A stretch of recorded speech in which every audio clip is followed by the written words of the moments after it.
Toute l'actualité du continent africain, c'est maintenant sur Al24. Merci d'être des nôtres au sommaire de votre journal spécial Afrique. Le Conseil de sécurité des Nations Unies se tiendra demain à New York, lequel rassemblera les pays contributeurs de la MINURSO.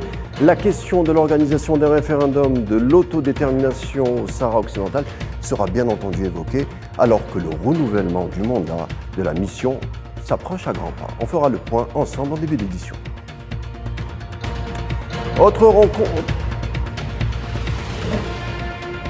rencontre cette fois-ci autour du climat. La COP27 prendra fait et place à Sharm el-Sheikh en Égypte en novembre prochain sur fond de guerre en Ukraine et crise énergétique qui en découlent. Pour ne citer que ces défis, les participants débattront dans un contexte, on le verra, plutôt délicat. On y reviendra tout à l'heure.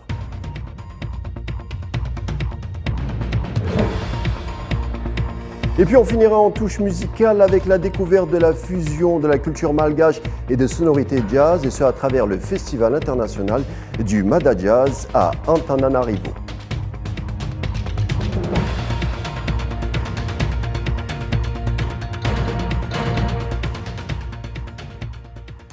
Je vous le disais en titre dès l'entame de notre édition, nous sommes à 24 heures de la réunion du Conseil de sécurité des Nations Unies à laquelle prendra place les pays contributeurs de la MINURSO. Le débat autour de l'autodétermination au Sahara occidental sera bien entendu mis sur la table alors que l'organe onusien s'apprête à examiner dès la fin de ce mois le renouvellement du mandat de la dite mission. Les autres explications, c'est avec Mohamed Amin Abarkan. Dans son dernier rapport sur la situation au Sahara occidental, le secrétaire général de l'ONU, Antonio Guterres, a salué le soutien des pays contributeurs aux efforts de la MINURSO pour parvenir à un équilibre entre les observateurs militaires conformément aux objectifs de l'action pour le maintien de la paix.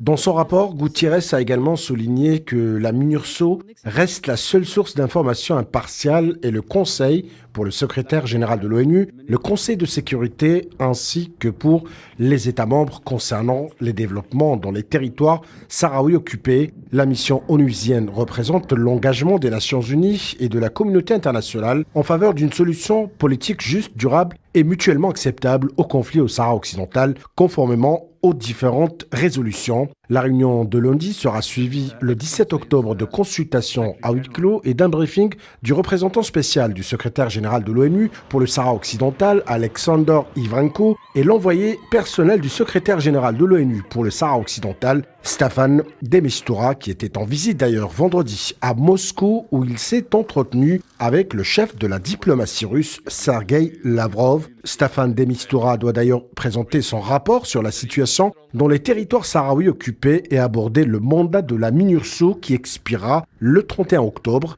Il est à rappeler qu'en juillet dernier, les autorités d'occupation marocaines ont empêché l'envoyé personnel du secrétaire général de l'ONU, lors de sa visite au Maroc dans le cadre de sa tournée dans la région, de se rendre dans les territoires occupés du Sahara occidental. Une interdiction condamnée par le Front Polisario, qui a dénoncé en outre l'absence totale d'une volonté politique de Rabat de contribuer de manière constructive au processus de paix des Nations Unies au Sahara occidental.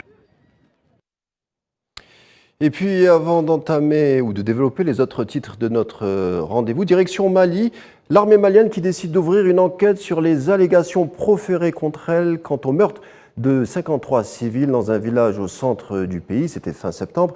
Eh bien, les officiels maliens viennent communiquer bien décidés à faire la lumière sur ces disparitions tragiques, tout en dénonçant une entreprise de désinformation de certains médias, comme Radio France Internationale, organe à partir duquel était formulée la dite accusation.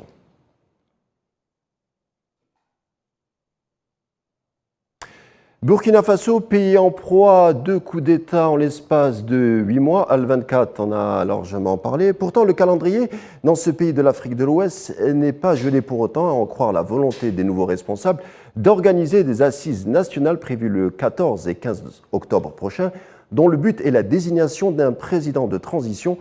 On suivra bien entendu d'ici là le cours des événements. Et puis, nous vous proposons un dossier spécial climat avec tout d'abord le Nigeria, où la saison des pluies cette année a été dévastatrice, comme on peut le voir sur ces images. L'une des plus meurtrières de l'histoire du pays, les sinistrés se comptent par dizaines de milliers, tandis que les récoltes sont anéanties en raison des inondations. Celles-ci sont en partie dues au débordement du barrage de Lagdo, au Cameroun voisin. Plus de 100 000 hectares de terres agricoles sont actuellement sous les eaux. RDC, on vient de conclure justement les négociations de la COP27 qui ont lieu à Kinshasa en vue justement du prochain rendez-vous en Égypte. Les Congolais ont été très sensibles pour cette édition. La guerre a eu en effet un effet négatif sur l'environnement de l'Est de la RDC. Un appel a été lancé pour mettre fin justement à la violence et sécuriser la biodiversité, notamment celle juxtaposant le bassin du Congo. Mais d'ici, en tout cas, on peut dire merci pour les efforts. Surtout, la question des pertes et dommages a connu une avancée.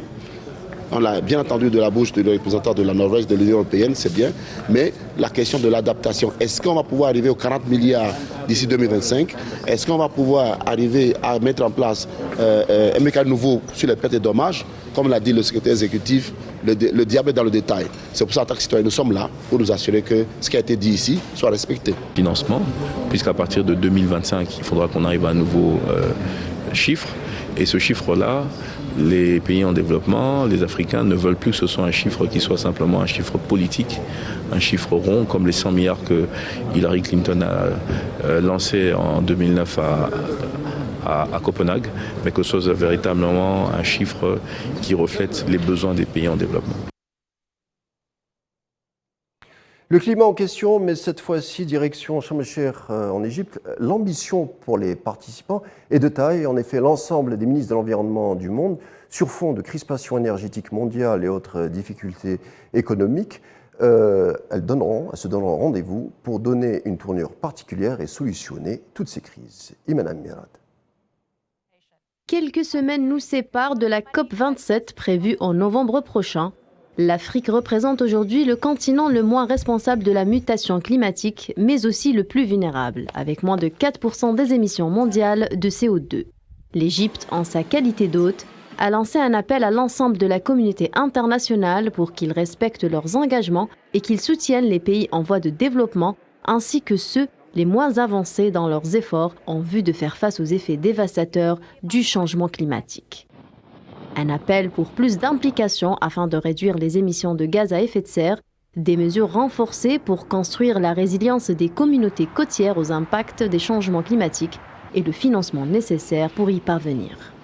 Les organisations multiplient la pression sur les gouvernements du monde entier, déterminés à utiliser l'arme judiciaire si aucune décision d'ampleur n'est prise pour lutter contre le dérèglement climatique. Estimant que la COP27 est l'occasion pour eux de changer de cap, de minimiser l'ampleur des souffrances et des violations des droits humains causées par une incapacité à faire face à la crise et à respecter leurs obligations légales en vertu du droit national et international. La COP27 sur le climat de Sharm el-Sheikh, qui se tiendra du 6 au 18 novembre, va se tenir dans un contexte qui a rarement été aussi compliqué. Entre le conflit russo-ukrainien, la crise énergétique et la crise alimentaire, viennent s'ajouter des tensions géopolitiques entre les États-Unis et la Chine, les deux principaux pays émetteurs de gaz à effet de serre. Et puis, on vous le disait en titre, c'est un festival qui gagne de plus en plus en renommée. C'est la 33e édition du Festival de jazz de Madagascar, événement musical d'une résonance nouvelle et qui attire des artistes africains, mais bien au-delà. On regarde.